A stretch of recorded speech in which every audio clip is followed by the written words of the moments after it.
Welcome to another episode of Mexican in the Kitchen. This time I have a recipe that is very quick, very simple, and very cheap as well. I'm going to start by chopping 3 tomatoes. These are medium sized, you don't have to be super precise. Just as with many recipes I do, this is one of those where you can add more or less of whatever ingredient you like. Once I'm done cutting the tomatoes, I'm going to grab a large container, and you can even use a salad bowl already. Just do it in the salad bowl and then take it straight to the table. But in my case, I'm going to take just a kitchen bowl, a bit too large for this, because it's going to be easier to just mix everything and continue with the recipe. Then later I can move it to some other container. Next thing I will do is cutting the onion, in this case half a red onion. Next thing I will do is cut my onion, in this case half a red onion.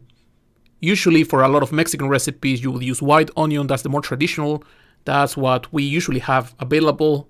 But in this case, because it's a salad, I'm making an exception using some red onion, mostly because I like the flavor and also it will bring some of the nice color to it. The base of this recipe is a pico de gallo, so if you want to use white onion you can of course go ahead and use that. Once I'm done with the onion, I'm going to again bring my bowl back and throw the onion in there. As you can see, even with those 2 ingredients, there's already quite nice color, and we'll continue adding our ingredients and making our salad here. Next thing I will do is cut a jalapeno. I'm going to cut it in half. I'm going to try to remove as much of the seeds and the veins as I can. Personally, I like adding jalapeno, especially if someone else is going to eat this and I'm not sure whether they like spiciness or not. Jalapeno brings a really nice crunchiness, freshness, it has this herbal flavor, but of course if you want something more spicy you can use maybe some serrano, some cuaresmeño, or any other kind of chili that you want. Once we are done cutting our jalapenos, we can bring back the bowl and add the jalapeno in there. As you can see, we already have this green, white, red kind of color, very familiar if you cook Mexican often. It's a traditional pico de gallo on the making, and we're going to continue. Next thing I will add is some coriander. I'm using a handful, you can add as much or as little as you want. I know coriander is one of those that you either love or hate. You might think it tastes like soap, and in that case you should skip it completely. If that's not the case for you, but you are a bit unsure about coriander, I recommend that you add just a bit and try it. Because personally I know a lot of people who were not used to it, but after eating a few of these dishes where coriander is not super strong, it just brings a bit of flavor to the dish. They are now fans, they like it now. Our taste buds change with time, and especially if it's something you didn't like when you were a kid, I recommend always trying again, giving ingredients a chance. You might be surprised by some ingredient that you thought you didn't like, but now maybe you don't love it, but you tolerate it, and maybe it's one more ingredient you can add to your dishes.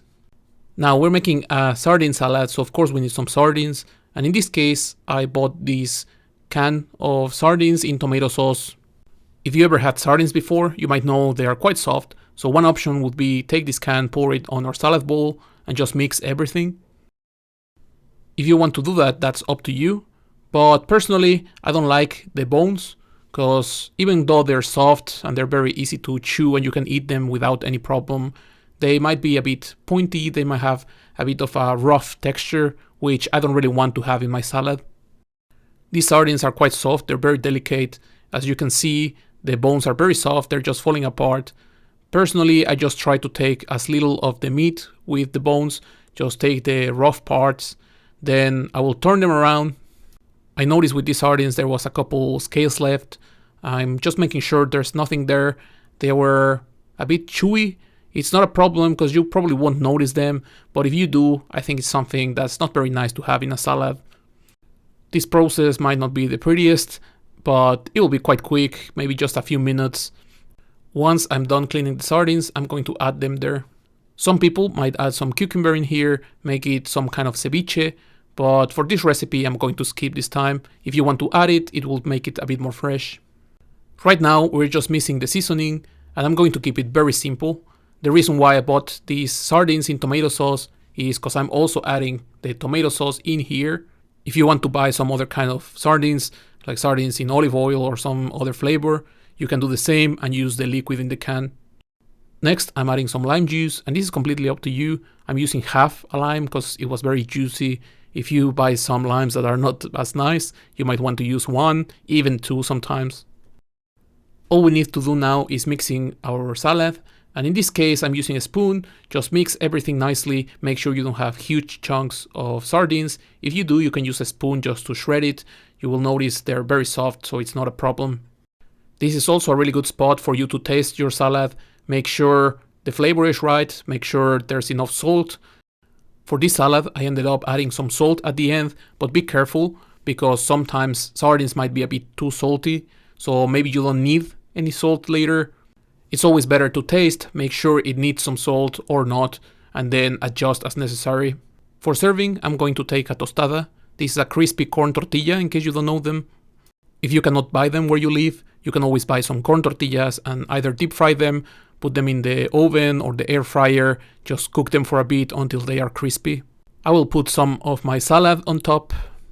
Normally I would serve this maybe as an entry or as a snack, so I will make a huge pile on the tostada, because also tostadas are very messy, they're crispy, they might break, so if you make a huge mountain on top of your tostada, then it might become even messier. Finally, I'm adding some slices of avocado on top. This goes really nicely, and of course I could have diced the avocado, just mix it with the salad, but I think you cannot argue that this is a very beautiful looking tostada. This is how I make this sardine salad. I think it's one of those that you can use for many different occasions. You can also serve it in many different ways. You can serve this on top of maybe some white rice as a main course. You can have it in a tostada as an entry. It's really nice. It's a bit strong, but I think all the other flavors balance it out. If you are not a huge fan of this very strong sardine salad, here you will notice it a bit less. It tones down a bit with all the other ingredients, and also the lime, it helps. The creaminess of the avocado, of course, it's just like a mixture. If you like pico de gallo, you will love this for sure. Then you can also have this on a bowl on the table if you want some crackers with it, and people then can just like take a bit of the salad, put it on a cracker, have it as a snack. It's one of those that I really like because sardines are quite healthy. A lot of people don't love them because they're a bit strong, but like this, it's a good option. My mom, I know, that doesn't like it so much, but she eats them from time to time because they're healthy. They have a lot of omega-3 and these kind of things that are good for the body.